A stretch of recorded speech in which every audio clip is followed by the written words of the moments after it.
باب ہفتم جنگ تہذیب جدید میں۔ اس باب میں ہم موجودہ تہذیب کے مقاصد جنگ اور قوانین جنگ کا جائزہ لے کر دیکھنا چاہتے ہیں کہ اخلاق اور انسانیت کے لحاظ سے ان کا کیا حال ہے۔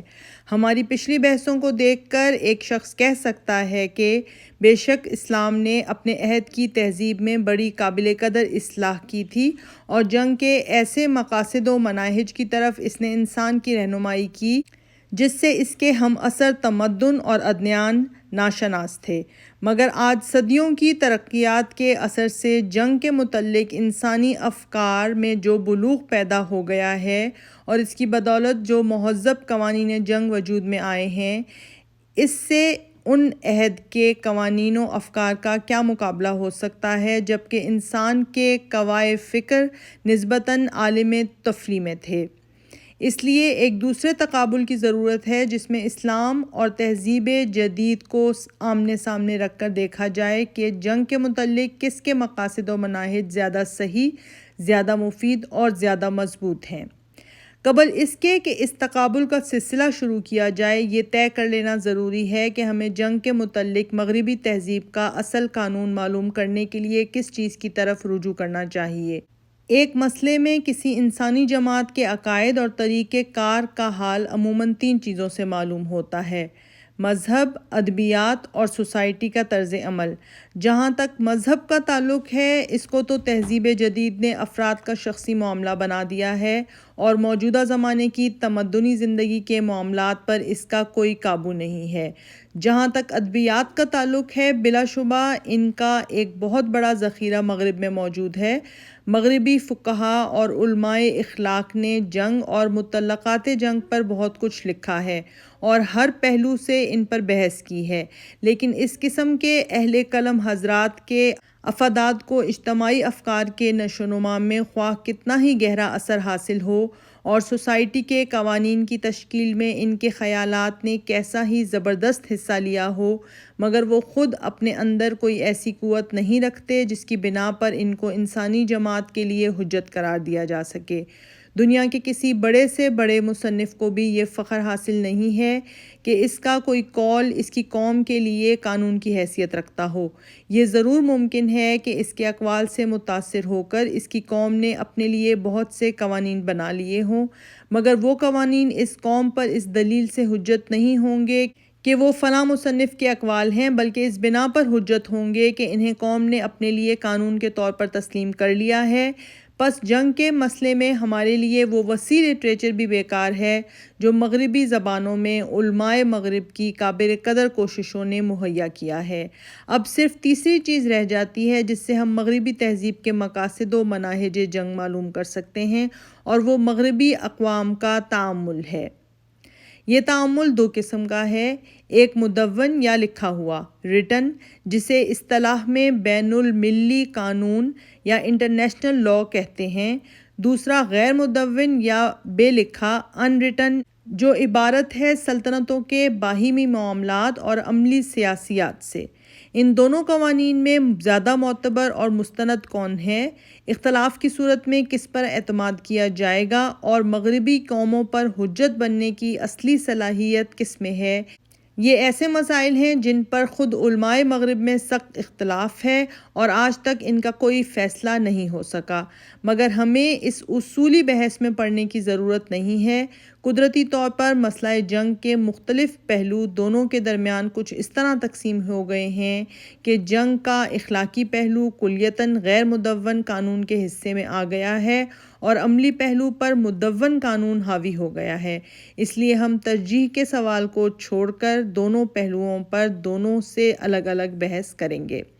نمبر 1، جنگ کا اخلاقی پہلو۔ مسئلہ جنگ کی تحقیقات میں اب تک ہم نے جس طریقے کی پیروی کی ہے، اس کے اعتبار سے ترتیب میں جنگ کا اخلاقی پہلو پہلے آتا ہے۔ سب سے پہلے ہم کو یہ دیکھنا ہے کہ مغربی تہذیب جنگ کو کس نظر سے دیکھتی ہے، اس کے نظامانہ اخلاق میں جنگ کی کیا حیثیت ہے، اس کے نزدیک جنگ کن مقاصد کے لیے جائز ہے اور کن کے لیے ناجائز۔ اگر اس پہلو میں وہ اپنے پاس کوئی بلند اور پاکیزہ نصب العین رکھتی ہے تو وہ کیا ہے، اور اگر نہیں رکھتی تو عالم اخلاق اور دنیائے تہذیب میں اس کا کیا مقام قرار پاتا ہے۔ ان سوالات کے حل کرنے کے بعد طریقِ جنگ کے قانون کی صحت و عدم صحت کا سوال زیر بحث آئے گا۔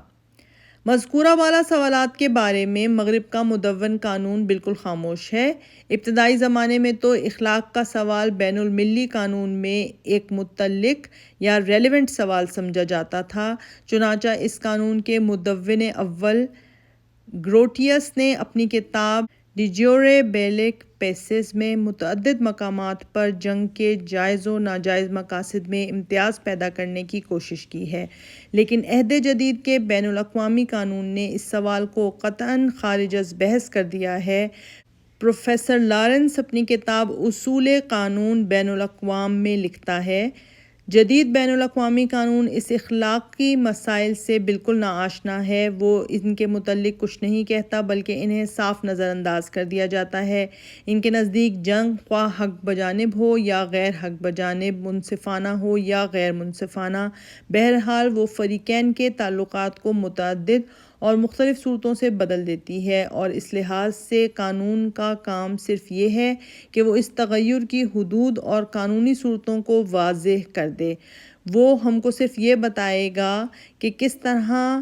حربیت یا بیلیجرنسی کا تعلق پیدا ہوتا ہے اور محاربین ایک دوسرے کے متعلق اور غیر جانبداروں کے متعلق کیا حقوق و فرائض رکھتے ہیں۔ اخلاقی سوالات بذات خود خواہ کتنے ہی غور و توجہ کے مستحق ہوں، لیکن ایک بین المللی قانون کی کتاب میں وہ اس قدر بے محل ہیں جس قدر شخصی قانون کی بحث میں اخلاقیات ازواج کا سوال ہو سکتا ہے۔ ایک جرمن مصنف ایلتس باشر لکھتا ہے، بین المللی قانون نے جنگی اعمال پر صرف اس قسم کی پابندیاں عائد کی ہیں جن کو مقاصد جنگ سے قابل لحاظ حد تک تعرض کیے بغیر مرئی و ملحوظ رکھنا ممکن ہو۔ اس نے صرف یہ تجویز کرنے پر اکتفا کی ہے کہ حتی الامکان دشمن کو غیر ضروری نقصانات سے معاف رکھا جائے، یعنی ایسے نقصانات پہنچانے سے پرہیز کیا جائے جو کسی طرح مقاصد جنگ کے حصول میں مددگار نہیں ہوتے یا اپنے ماحصل کی نسبت سے بہت زیادہ گراں قیمت ہوتے ہیں۔ پروفیسر نیولڈ لکھتا ہے، اس بنا پر جنگ میں گناہ کا سوال بین المللی قانون کا سوال نہیں ہے بلکہ اخلاقیات کا سوال ہے۔ بین المللی قانون ایک جائز اور ایک ناجائز جنگ میں امتیاز نہیں کر سکتا، کیونکہ جنگ میں بین المللی قانون کے نقطہ نظر سے ہمیشہ قانون کی نقیض سمجھی جاتی ہے۔ اس سے معلوم ہوا کہ جہاں تک لکھے ہوئے یا مدون بین المللی قانون کا تعلق ہے، اس میں حق اور ناحق، جائز اور ناجائز جنگ کے درمیان کوئی امتیاز قائم نہیں کیا گیا ہے، اور اس سے ہم یہ نہیں معلوم کر سکتے کہ مغربی تہذیب کن مقاصد کے لیے جنگ کو جائز رکھتی ہے اور کن مقاصد کے لیے ناجائز۔ لیکن جیسا کہ ڈاکٹر بائی نے کہا ہے، ایک بین المللی قانون غیر مدون یا بے لکھا بھی ہے اور اصلی قانون وہی ہے۔ اس لیے اب ہم کو دیکھنا چاہیے کہ اس بارے میں مغرب کی مہذب ترین قوموں کا عمل کیا ہے۔ وہ قومیں جن کا عمل تہذیب جدید کا معیار ہے، جن کی حرکات و سکنات تہذیب سازی کا درجہ رکھتی ہیں اور جن کے کردار و گفتار کے سوا کسی دوسری چیز کو تہذیب جدید سے تعبیر بھی نہیں کیا جا سکتا، ان کے درمیان جب جنگ برپا ہوتی ہے تو کن اغراض و مقاصد کے لیے ہوتی ہے اور کس قسم کی جنگ کو ان کے ہاں حق و انصاف کی جنگ کہا جاتا ہے۔ اس کے لیے ہم ان چھوٹی لڑائیوں سے بحث نہیں کریں گے جو 19ویں اور 20ویں صدی میں مہذب اور مغربی نقطہ نظر سے غیر مہذب قوموں کی ایک قلیل جماعت کے درمیان ہوئیں، کیونکہ ان میں جو کچھ ہوا اس کو ہم مغربی تہذیب کا مکمل نمونہ نہیں کہہ سکتے۔ ان سب کو چھوڑ کر ہم صرف 20ویں صدی کی اس جنگ عظیم پر نظر ڈالتے ہیں جس میں مغربی تہذیب کے تمام علمبردار تھے، یا بالفاظ دیگر جس کی مجلس عاملہ میں دنیائے جدید کی تمام مہذب قوموں کی نمائندگی ہوئی تھی۔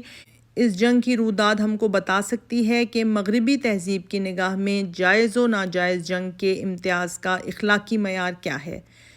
جنگ عظیم کے اسباب و وجوہ۔ 1914 سے 1918 عیسوی کی جنگ عظیم دراصل یورپ کی 6 بڑی قوموں کے درمیان ہوئی تھی، اگرچہ ضمنی طور پر دوسری چھوٹی بڑی قومیں بھی اس میں شامل ہو گئی تھیں۔ اس کا ایک فریق جرمنی اور آسٹریا پر مشتمل تھا اور دوسرا فریق انگلستان، فرانس، روس اور اٹلی پر۔ یہ 2 مقابل جد تھے جن قوموں سے مرکب تھے، ان میں باہم شدید اور تاریخی عداوتیں تھیں۔ انگلستان فرانس کا پرانا دشمن تھا، یہاں تک کہ 1899 عیسوی میں مسئلہ سوڈان پر ان کی جنگ ہوتے ہوتے رہ گئی تھی۔ روس اور انگلستان کے درمیان سخت رقابت تھی، حتیٰ کہ 20ویں صدی کے آغاز تک ہندوستان پر روسی حملے کا خطرہ ہر وقت انگریزی سلطنت کو آمادہ جنگ رکھتا تھا۔ فرانس اور اٹلی کے درمیان مسئلہ ٹیونس تقریباً نصف قرن سے رقابت اور عداوت کا منبع بنا ہوا تھا، اور اس کی وجہ سے عین آغاز جنگ عظیم تک اٹلی جرمنی کے ساتھ حلیفانہ اتحاد رکھتا تھا، لیکن 20ویں صدی کے ابتدائی اشرا میں ان معاند قوموں کے درمیان چند اغراض و مقاصد کا رشتہ پیدا ہو گیا، جس کے باعث وہ سب متحد ہو گئیں اور دوسرے جتھے کے خلاف دوش بدوش جنگ میں شریک ہوئیں۔ دوسری طرف جرمنی 1904 تک انگلستان کا دوست رہا، اٹلی سے 1914 تک اس کے حلیفانہ تعلقات رہے، روس 1908 تک ان کا دوست تھا، بلکہ زار و قیصر کے درمیان جنگ کی ابتدا تک گہرے دوستانہ تعلقات تھے، مگر کچھ دوسری اغراض تھیں جنہوں نے اس دوستی کو دشمنی میں تبدیل کر دیا، اور جرمنی کو اس آسٹریا کے ساتھ متحد ہو کر اپنے ان قدیم دوستوں کے خلاف جنگ کرنی پڑی جو ایک زمانے میں اس کا حریف رہ چکا تھا۔ قوموں کی جتھہ بندی۔ یہ خاص اغراض کیا تھیں؟ مذہب کا کوئی سوال نہ تھا کہ سب کے سب عیسائی تھے، مدافعت وطن کا بھی کوئی سوال نہ تھا کہ کسی نے کسی پر حملہ نہ کیا تھا، حقوق کا بھی کوئی سوال نہ تھا کہ سب اپنے اپنے حقوق سے پوری طرح متمتع ہو رہے تھے۔ پھر کیا چیز تھی جس نے ان کو ایک دوسرے کے خلاف لڑنے پر آمادہ کیا؟ تاریخ کے مطالعے سے معلوم ہوتا ہے کہ وہ چیز سوائے اس کے اور کچھ نہ تھی کہ ہر قوم اپنے حصے سے کچھ زیادہ لینا چاہتی تھی، اور ہر فریق کی خواہش تھی کہ دوسرے فریق کو دبا کر یا مٹا کر اس کے منافع سے خود مستفید ہو۔ ان کے درمیان عداوت کا پہلا بیج 1870 عیسوی میں پڑا، جبکہ جرمنی نے فرانس سے الیس اور لورین کے علاقے چھین لیے۔ اگرچہ الیس کی پوری آبادی جرمنیوں نسل تھی اور لورین کی آبادی کا ایک بڑا حصہ نسلی اور لسانی حیثیت سے جرمن تھا، پھر بھی فرانس نے اس کو اپنی ایک قومی حق تلفی قرار دیا، اور اس وقت سے فرانسیسی سیاست کا غالب نصب العین یہ ہو گیا کہ وہ جرمنی کو نیچا دکھا کر یہ صوبے پھر حاصل کرے۔ اس کے بعد جرمن کی تجارت اور صنعت کی ترقی شروع ہوئی، یہاں تک کہ 19ویں صدی کے اختتام پر وہ دنیا کا ایک عظیم الشان صنع اور تاجر ملک بن گیا۔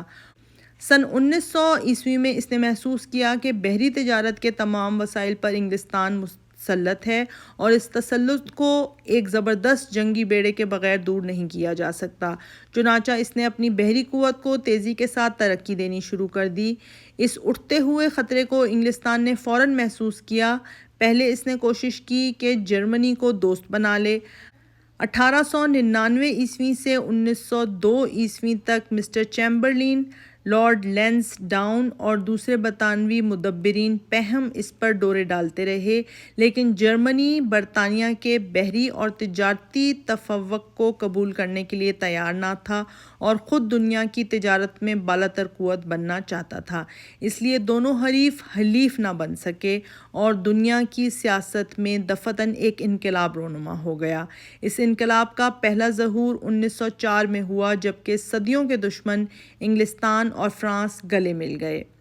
فرانس نے مصر پر انگریزی قبضے کو تسلیم کر لیا۔ اس کے جواب میں انگلستان نے مراکش پر فرانسیسی قبضہ تسلیم کر لیا، اور دونوں قوموں نے متحد ہو کر آئندہ کے لیے اپنے اغراض کی خاطر عہد و پیمان کر لیے۔ اس کے بعد 1907 میں روس بھی اس جتھے میں شامل ہو گیا۔ اس کے پیش نظر 2 عظیم الشان مقاصد تھے، ایک درہ دانیال اور باسفورس کا قبضہ، جس کے لیے وہ کامل 150 سال سے جدوجہد کر رہا تھا، دوسرے جزیرہ نمائے بلقان پر غلبہ و تسلط تاکہ بحر انجن اور بحر متوسط تک اس کو راستہ مل سکے۔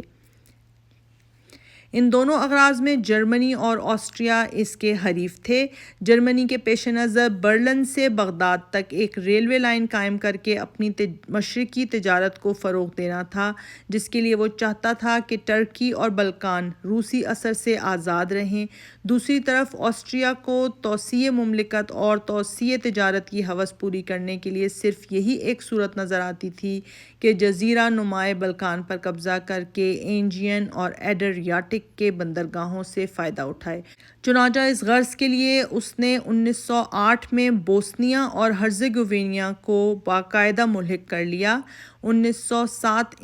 تک انگلستان روس کی سیاسی اغراض کا مخالف رہا، لیکن جب اس کو معلوم ہو گیا کہ روس کی مدد کے بغیر وہ جرمنی کا گلا گھونٹ کر مار دینے میں کامیاب نہیں ہو سکتا، تو اس نے اپنے اس قدیم حریف کی طرف دوستی کا ہاتھ بڑھایا اور اسے یقین دلایا کہ کسی مناسب موقع پر درہ دانیال اور باسفورس پر قبضہ کرنے میں وہ اس کی مدد کرے گا۔ اس طرح 1907 تک دو زبردست جتھے بن گئے۔ ایک جتھے میں انگلستان، فرانس اور روس تھے، دوسرے میں جرمنی اور آسٹریا۔ پہلے جتھے والوں کے درمیان وجہ اتحاد یہ تھی کہ وہ سلطنت کو وسیع کرنے اور اپنے تجارتی توافق کو باقی رکھنے کے لیے جرمنی اور آسٹریلیا کی مزاحم قوتوں کو دور کرنا چاہتے تھے، اور دوسرے جتھے والوں کو اس خواہش نے متحد کیا تھا کہ انہیں اپنی سلطنت کو وسیع کرنے اور دنیا کی تجارتی و اقتصادی زندگی پر فوقیت حاصل کرنے کے لیے ایک دوسرے کی مدد درکار تھی۔ اس جتھہ بندی میں بھی اٹلی پوری طرح شریک نہ تھا۔ بظاہر وہ جرمنی کے ساتھ ایک معاہدہ اتحاد سے مربوط تھا، لیکن کسی طرح وہ اپنے جرمن دوست کو چھوڑ کر فرانسیسی دشمن کے ساتھ مل گیا۔ یہ ایک عجیب داستان ہے۔ اٹلی نے پانچویں حکومت کے ساتھ اپنے تعلقات و معاہدات کچھ اس ڈھنگ سے رکھے تھے کہ جب اس کو ٹیونس کا قبضہ حاصل کرنے کے لیے فرانس کے خلاف جنگ کی ضرورت ہو تو جرمنی سے حصول امداد کا دعویٰ کر سکے، اور جب آسٹریا کے بعض علاقے جن پر عرصے سے اٹلی کا دانت تھا چھیننے کے جنگ کی حاجت پیش آئے تو وہ اتحادیوں کی اعانت حاصل کر سکے۔ جنگ عظیم کے آغاز میں جب اس نے دیکھا کہ انگلستان کی عظیم الشان بحری طاقت فرانس کے ساتھ ہے اور اس کے مقابلے پر فرانس اور ٹیونس کا علاقہ فتح کرنے میں جرمنی اس کے کام نہ آ سکتا، تو اس نے دفعتاً اپنا رخ اتحادیوں کی طرف پھیر دیا اور حق پرستی کا خرقہ فریب پہن کر دعویٰ کرنے لگا کہ ہم جرمنی اور آسٹریا کو باطل پر سمجھتے ہیں اور اس لیے ان کا ساتھ نہیں دے سکتے۔ جنگ کا آغاز جون 1914 میں جب آسٹریا کا ولی عہد ایک سربی انارکسٹ کے ہاتھ سے مارا گیا تو فتنہ و فساد کی وہ فصل دفعتاً پک کر کٹنے کے لیے تیار ہو گئی جس کی تخم ریزی و آبیاری 44 سال سے کی جا رہی تھی۔ آسٹریا نے سرویا کے سنگ راہ کو ہٹانے کے لیے اس موقع کو غنیمت سمجھا، کیونکہ بلقان کی جانب اس کی پیش قدمی میں وہی حائل تھا۔ جرمنی بھی اپنی تجارتی اسکیم کی تکمیل کے لیے سرویا کا استحصال ضروری سمجھتا تھا، اس لیے وہ بھی آسٹریا کا ہم نوا ہو گیا۔ دوسری طرف روس سرویا کو اپنا چھوٹا بھائی سمجھتا تھا اور بلقان میں اس کی تمام امیدیں اسی سے وابستہ تھیں۔ نیز یہ امر بھی یقینی تھا کہ اگر آسٹریا کو سرویا کے استحصال میں کامیابی ہو گئی تو پھر بلقان پر اس کے تسلط کو کوئی چیز روک نہ سکے گی، اس لیے وہ اپنے چھوٹے بھائی کی حمایت پر کھڑا ہو گیا۔ ادھر فرانس کو خطرہ تھا کہ روس اور سرویا کو مغلوب کر کے جرمنی اور آسٹریا کی قوت اتنی بڑھ جائے گی کہ الیس اور لورین کو واپس لینا تو درکنار، خود پیرس پر بھی قابض رہنا ناممکن ہو جائے گا، اس لیے وہ بھی روس کی حمایت پر آمادہ ہو گیا۔ ان حلیفوں کے بعد انگلستان کے لیے علیحدہ رہنا ناممکن تھا۔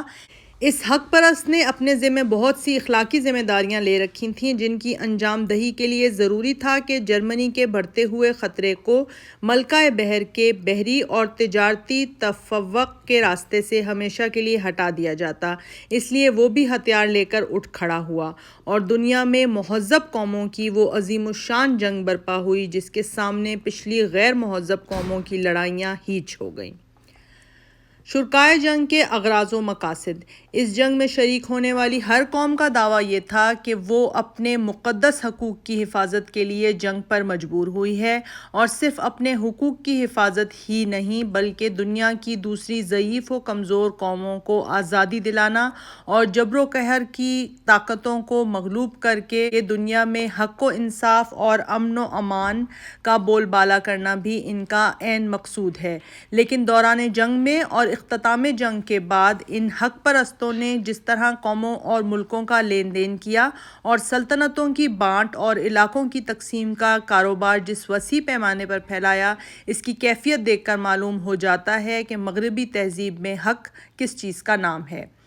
1917 میں آسٹریا ہنگری کے بادشاہ کارل نے کوشش کی تھی کہ اپنے ساتھیوں سے الگ ہو کر انگلستان، فرانس اور اٹلی کے ساتھ علیحدہ صلح کر لے۔ اس مقصد کے لیے اس نے بوربون کے شہزادے سکسٹے کی معرفت اتحادیوں سے گفت و شنید کا سلسلہ شروع کیا، اور اس گفت و شنید کے تمام حالات شہزادے نے خود اپنے قلم سے لکھے تھے، جو بعد میں آسٹریاز پیس آفر، آسٹریا کی تقدیم صلح کے نام سے شائع ہوئے۔ ان مذاکرات کے مطالعے سے اس کاروبار کی پوری کیفیت معلوم ہوتی ہے جو ملکوں اور قوموں کی جنس میں کیا جا رہا تھا۔ فرانس اور انگلستان نے اٹلی کو اس وعدے کے ساتھ شرکت جنگ پر آمادہ کیا تھا کہ آسٹریا کا جنوبی علاقہ اس کے حصے میں دیا جائے گا۔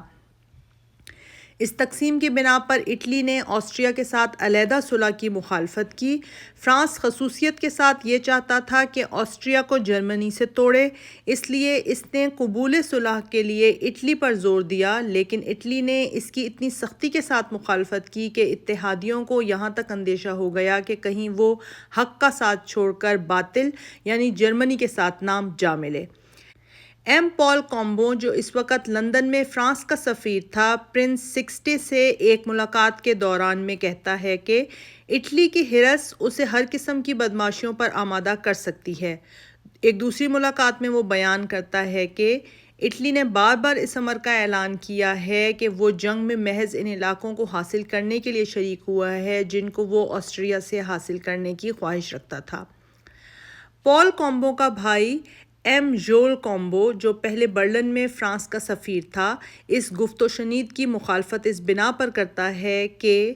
اگر آسٹریا کے ساتھ صلح کر لی گئی تو بلا شک و ریب اس صلح نامے پر دستخط ہونے کے 48 گھنٹے کے اندر اندر اٹلی جرمنی کی گود میں ہوگا۔ ایک دوسرے موقع پر وہ کہتا ہے کہ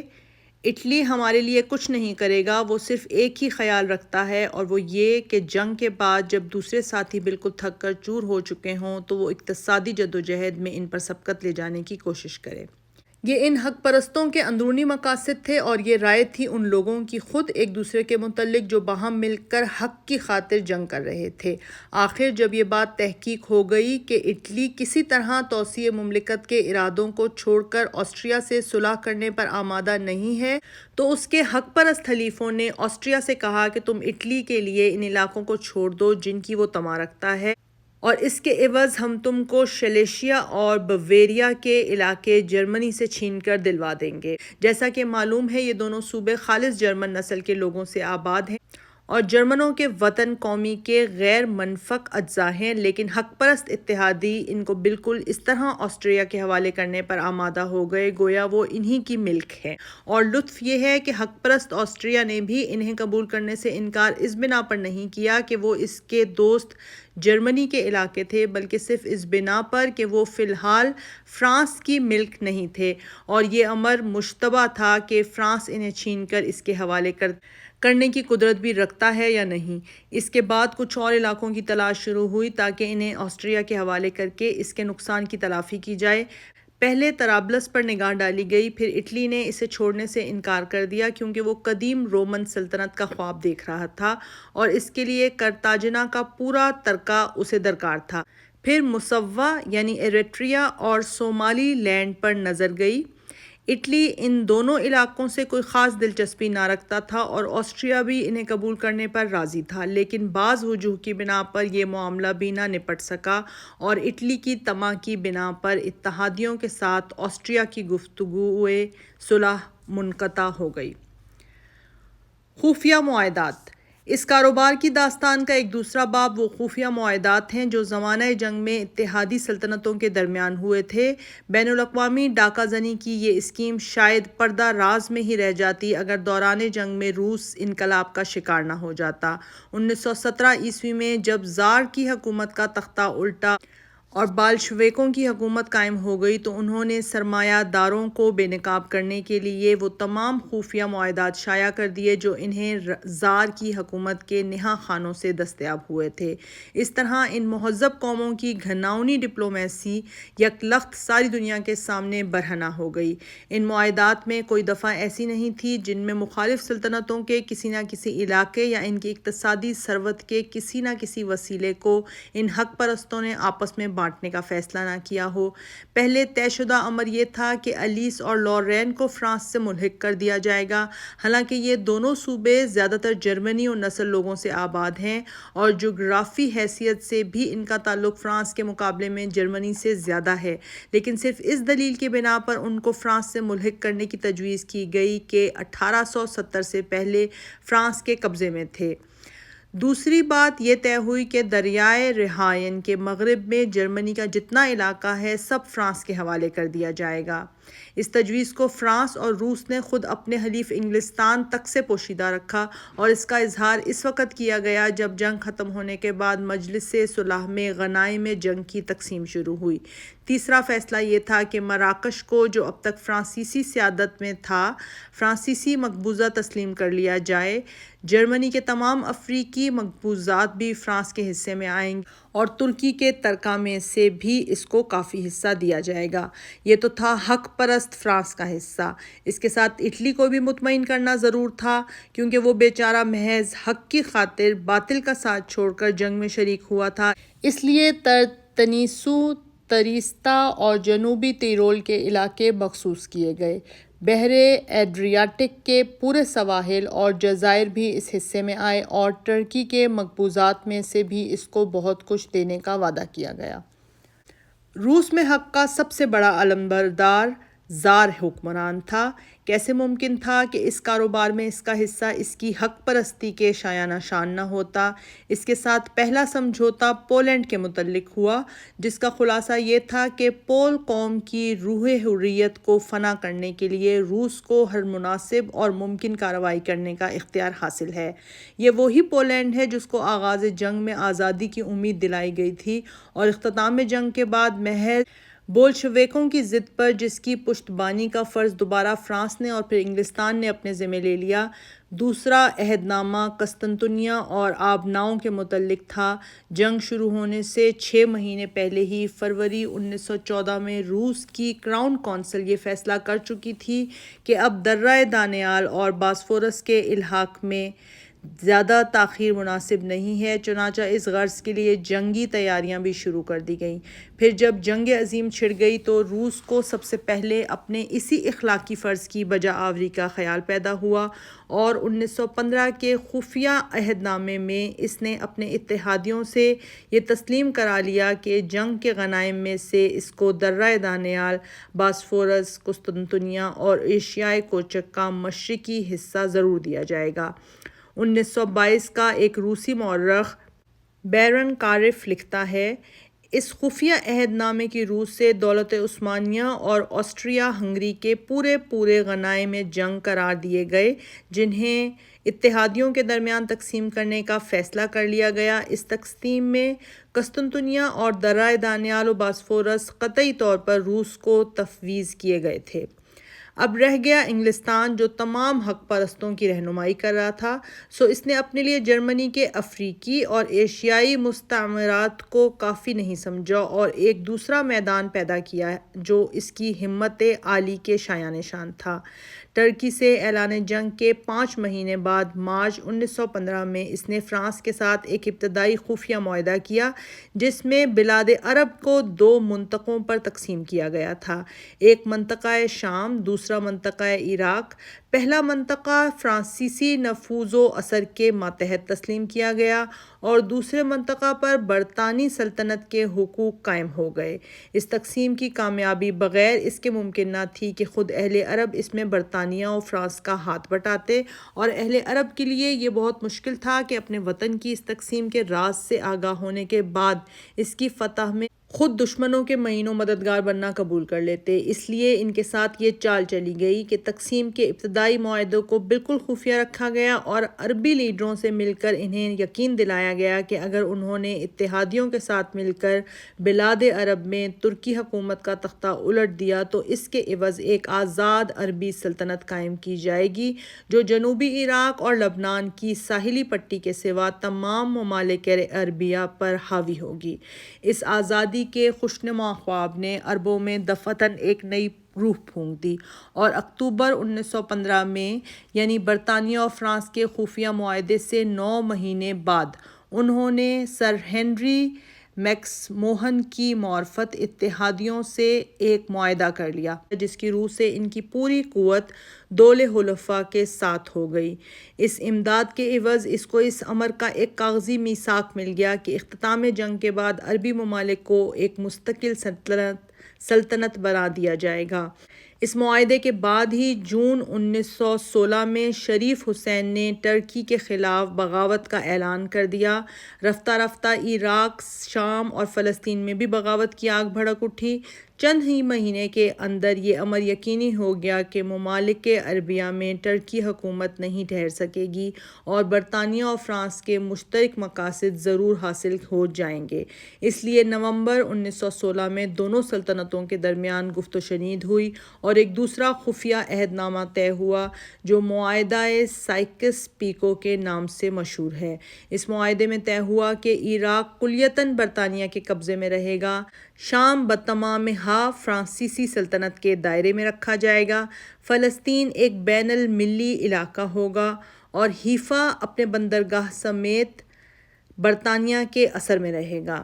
باقی رہے وہ ممالک جو عراق اور سواحل شام کے درمیان واقع ہیں سو ان کو 2 حلقوں میں تقسیم کیا جائے گا، ایک حلقہ برطانیہ کے زیر اثر ہوگا اور دوسرا فرانس کے زیر اثر۔ اس معاہدے میں انگریزی نمائندے سر مارک سائکس نے موصل کو فرانسیسی اثر میں دینے پر اتفاق کر لیا کیونکہ اس سے پہلے 1915 عیسوی کے ایک خفیہ عہد نامے کی روح سے یہ طے ہو چکا تھا کہ ارمینیا، مشرقی کردستان اور ترکی کے وہ علاقے جو سرحد موصل سے متصل ہیں روس کے حصے میں دیے جائیں گے، اور برطانوی سیاست اس امر کی مقتضی تھی کہ اس کی سرحد روس کے سرحد سے نہ ملنے پائے،